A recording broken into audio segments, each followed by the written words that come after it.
Hands up, how many of you have problems remembering things? Okay, I see most hands went up. Certainly mine goes up. And what we've been saying right the way through this series of videos on public speaking and presentation is that it's really a bad idea to read from a script. It's one of those huge blunders that some people fall into. You have to prepare well, you have to rehearse well, obviously, and then get those hook lines, those phrases, those words that you pin into your brain to remember. Okay, so in this session, we're looking at my top 6 memory boosters for public speakers so that we don't have to get locked into the trap of reading a script, which is incredibly unprofessional and very, very boring. Unless you're lecturing in a seminar or something like that, which is a different thing from public speaking and presentation. Okay, let's get started with this. Does this sound familiar? You're just getting ready to introduce somebody and their name drops completely out of your head. Right? Familiar? It's your turn to speak and you walk up to the microphone, your mind suddenly goes blank and you can't even remember what your own name is. Yes, I know. Mind block, mind blank. It's a common problem, especially when someone's a little nervous. Maybe the first time you're speaking in a particular area, at a particular event, to a particular audience. It can be quite daunting and mind-blowing, quite literally. So let's be honest, this kind of thing happens to everybody at one time or another. The problem is that if you're a public speaker and presenter, you can't afford for this to happen. No pressure then, huh? You also dare not fall into the trap of reading your notes, lecture style. This is one of our top 5 public speaking blunders, as I've just mentioned. So here are some hints and tips and techniques that I've used to remember things. Here's my memory booster number 1. Repackaging. Now we know some of these well-known phrases or sayings. 30 days hath September, April, June and November. Every good boy deserves football. Music lines, right? E, G, B, D, F. What about face? F, A, C, E. They're the lines in between. F, A, C, E. Remembering the notes on the keyboard. E, G, B, D, F. F, A, C, E, in between lines, right? My very educated mother just served us 9 pizzas. Okay, that's a way to remember the planets, where the first letter of each word stands for Mercury, Venus, Earth, Mars, Jupiter, Saturn, Uranus, Neptune, and Pluto, respectively. So our memory banks in our mind, they respond well to images, senses, emotions and patterns, and a lot of people remember things by this kind of rhyming slang, repackaging information. There are 3 principles to keep in mind when using repackaging memory techniques. 3 things: imagination, association and location. These are 3 key areas in this repackaging technique. So let's look at all 3. Imagination. It's a powerful memory jogger. Our imaginations create pictures or scenarios that are dramatic, memorable and familiar. If you can do that, you're well on your way to this first memory booster technique of repackaging. Association. One of the ways your brain works is by using the technique of association. You know how it works. As an example, if you're in a romantic relationship, your 5 senses are in action, retaining things like your memorable song, a romantic place, a special picture that means something to you both. Whenever you encounter that song, place or picture in the future, you will always remember what happened and how it felt. This is the power of association. Location. Take a walk around your home and notice where you've placed everything in that space. Once you remember where everything is, and it won't take very long, you are on the road to a technique of remembering anything. Intrigued? Maybe you already do this. Remember all those items in your home. Then you need to repackage the images. It's well known that our brain retains images much easier than words or information. We remember things that happened to us in the past because our brain retains visual images by association. If you link a picture or image with something you need to remember, you're far more likely to retain that information. Let's take a look at this then. Images become clues that can trigger your brain to think about complex ideas and technical data. We can use the amazing ability of your creative brain to connect or link with information you need to remember. You have ready-made memorable images already in your mind as you walk around your house or your space where you live, all those things that you were remembering. They're familiar to you, you know where they all are. So by linking a list of things you need to remember to those images, your mind will be able to recall by association. Are you still with me? You might need to pause the video and think for a minute just to remember what I've just said. Ha ha ha. So storytelling is a technique that many public speakers use in order to make their speeches memorable. The same technique can be adopted to link new information together in a storyline that becomes a mind journey, with each part of the story becoming linked to an item or a fact that you need to remember.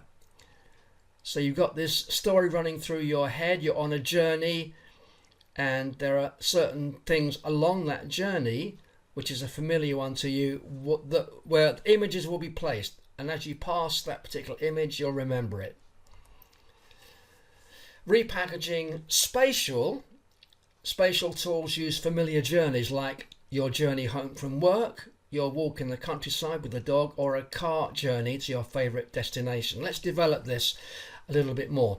By associating images with places on your journey, it's much easier to recall those things that you're needing to remember. Am I making sense so far? I'm going to develop this a little bit more. Might sound a little far-fetched, so let's dig into this. Okay? If you're a fan of Sherlock, the BBC TV series, you will have seen Sherlock Holmes use his mind palace to remember things. Practically everything, actually. He uses a memory palace. This is memory booster number 2 in my list. This memorization technique is also known as the Roman room due to its ancient origins, since it was used by Roman orators such as Cicero, Quintilian, to memorize the key points of their speeches.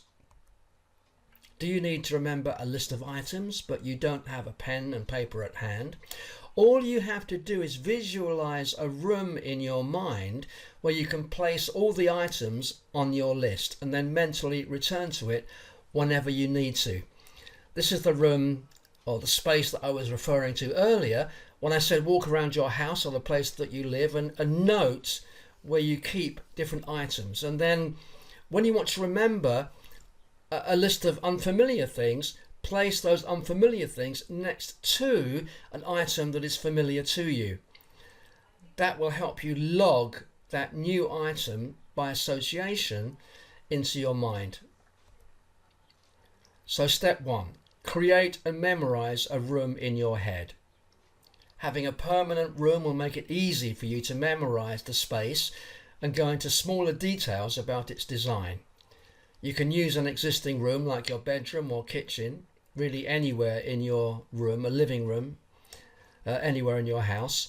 This will save you time and make it handier for you to return to it anytime that you want. Step 2.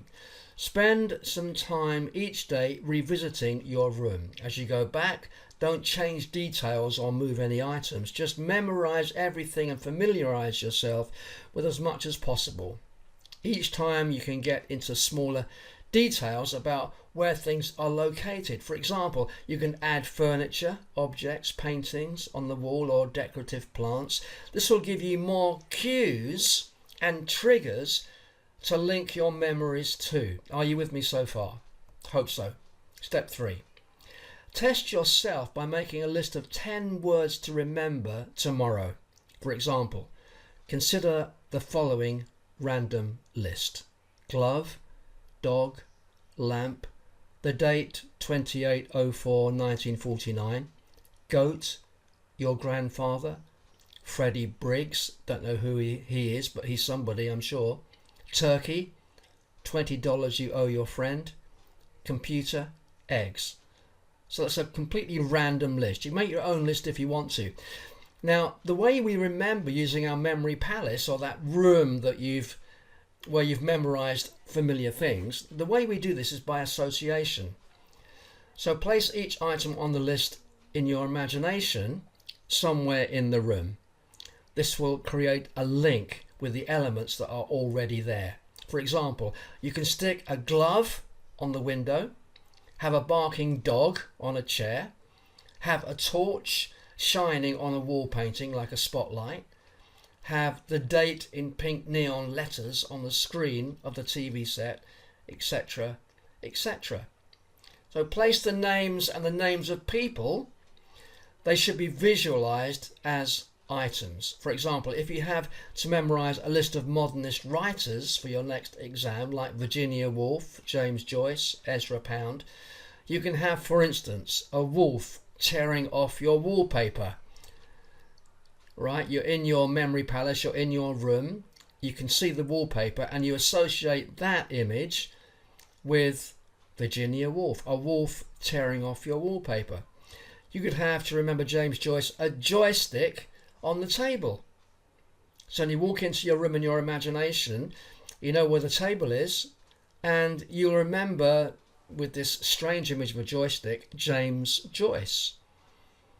And a bunch of British pounds, or dollars in our case, could be scattered on the floor. So in your memory palace, there you have it. You're associating the things that you've got to remember with familiar things in your room. Try to remember your whole list the next day. Try it as an experiment. Make up your own things. Picture the room again and go through all the details to check how many you've memorized. The more vivid the associations are, the easier it will be for you to remember the list. So crazy images associated to the articles that you have to remember. These crazy images associated to things that are already familiar in your room. Your imagination will take it on board. Here's memory booster number 3, numbers and rhymes. This is an example of a peg system where facts are pegged to known sequences of cues. Here, the numbers 1 to 10 that we're using. This ensures that no facts are forgotten because gaps in information are immediately obvious. So let's have a look at this then. This technique works by helping you to build up pictures in your mind in which the numbers are represented by things that rhyme with the number and are linked to images that represent the things to be remembered. Okay, should I read that again? This technique works by helping you to build up pictures in your mind in which the numbers 1 to 10 are represented by things that rhyme with the number and are linked to images that represent the things to be remembered. This is how it works. The usual rhyming scheme is shown below. So rhyming with the number 1 could be sun, 2, stew, 3, tree, 4, door, 5, hive, 6, bricks, 7, heaven, 8, skate, 9, line, 10, hen. You think I've gone completely nuts, don't you? You're thinking, well, where is this going? How is this going to help me? Well, you can create your own images if these don't work for you, but they have to rhyme with the numbers 1 to 10. They should be linked to images representing the things to be remembered. For example, if you needed to remember a list of 10 Greek philosophers, you could remember it this way, using this particular technique of numbers. number 1 equals Parmenides. And you remember it this way: a hot sun, that's the word that goes with 1, remember, melting yellow Parmesan cheese. So you've got this image of a hot sun melting yellow Parmesan cheese, number 1, sun. It will help you remember Parmesan, Parmenides, Parmenides. Got that image in your head? If you might be thinking, this is never going to work for me. Well, try it a few times. First time it'll be really awkward, really strange, and it won't work particularly well. But if you persevere with it, you'll find you'll get a technique that's very, very good and very, very effective. Lots of public speakers use the numbers and rhymes technique, as they do the memory palace technique that Sherlock Holmes uses. Number 2, stew. Heraclitus, a delicious stew eaten by Heracles, Greek Hercules, under a bright light. You got that? See the capital letters there are related to the word itself, Heraclitus. So that's the image in your mind. A stew, number 2, stew eaten by Heraclitus. Now, these are numbered lists of things that you need to remember. 1, 2, right? 3, Empedocles. 3, tree. A tree from which the M-shaped McDonald's arches are hanging. They are hooking up a bicycle pedal. See, the capital letters again are related to the name we're trying to remember. Get the image and you remember the name. Number 4 in the list. 4, door. Democritus. Think of going through a door to vote in a democratic election. Are you getting the idea now? Obviously, this is going to work for any list that you want to put together. Just be really creative and make it fun. Make it with these numbers 1 to 10 with your rhyming words. Make it fun, and you'll see how it works. The penny will drop, and you'll find yourself using this as a memory booster. Definitely. I won't go through the rest of the list. You can have a look at it yourself. So just quickly, Socrates, 6 bricks falling onto a sock with a foot inside from a crate. Socrates. 7, Plato. 8, Aristotle. 9, Zeno. 10, Epicurus. There's some really weird images there, right? The more weird the image, the more likely you are to get the name that you're trying to remember. And the numbers 1 to 10, the words that rhyme with each of those numbers, whatever you decide to do, keep that. Keep it, whatever it is, the word that rhymes with your number, keep that, because it will be adapted and changed according to what you have to remember. You just have to get a really weird picture to connect it all together. Am I making sense? I do hope so, because it could be a really good memory booster for you. Once you've done this, try writing down the names of the philosophers on a piece of paper. You should be able to do this by thinking of the number, then the part of the image associated with a number, then the whole image, and finally you can decode the image to give you the name of the philosopher. Try it for yourself. You might want to try a simpler list of things to get started. The more stupid the image, the more effectively you'll remember it. Each picture should be quite elaborate with memorable hooks. Okay, number 4, keywords. If all this sounds rather complicated, and it can be until you've mastered the various techniques, you could always try the method I use, hooks. As a songwriter, I'm well aware that for a song to be memorable, there have to be hook lines running through the song. These are words or musical notes that are repeated through the song. Memory Booster 4, keywords. Applying the same idea to public speaking, this is what I do. I research well. I understand the magic of number 3. We notice that a lot of public speakers speak in groups of 3. This helps them remember their speech. It also helps the audience to remember and retain what they're saying. And I often use alliteration, so my headings, my keywords, my bullet points will start with the same letter quite often, because that helps me then remember. I use my peg on the washing line idea to hang my keywords on. I use repetition to rehearse my keywords, and these are associated with the content in my speech or presentation. I think you'll agree, much more simple way of doing it, although the other memory booster techniques are probably far more effective once you can master them. Chunking is number 5 memory booster. This is the process of grouping things together that have a common theme. For instance, if you need to remember a shopping list, picture your local shop and remember where everything is placed on the shelves in your shop. Usually they're grouped together in the same place. You go back into the shop, they're still in the same place. Unless you go to one of the big supermarkets or shopping malls where they have this technique of moving everything around every few weeks, so it gets you to walk down the aisles and buy things that you don't really want. That's really annoying, isn't it? But usually your local shop will have everything in one place, grouped together in one place. This works when learning a new language by grouping associated words together and placing them in a location, for instance. Your favourite restaurants. Picture the layout and place your words in places where they are associated with each location. Chunking is getting a group of words or ideas that are similar and grouping them up into one location. Understand what I'm meaning here? Okay.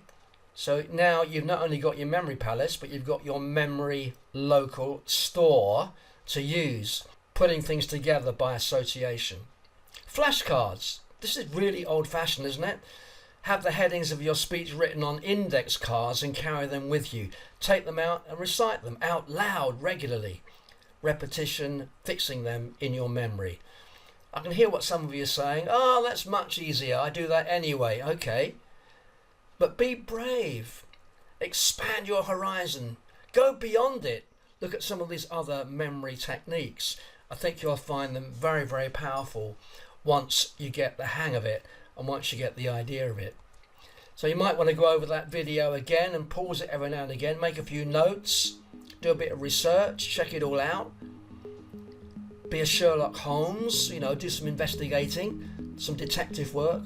And once you've nailed it, once you've pinned it down, come up with your favourite memory booster and then run with it, go with it. And you'll find that'll be really, really interesting. Anything but reading a script. No. Remember it by one of these memory boosters, okay? In the next video, the transformational impact of motivational speaking. I'll see you then.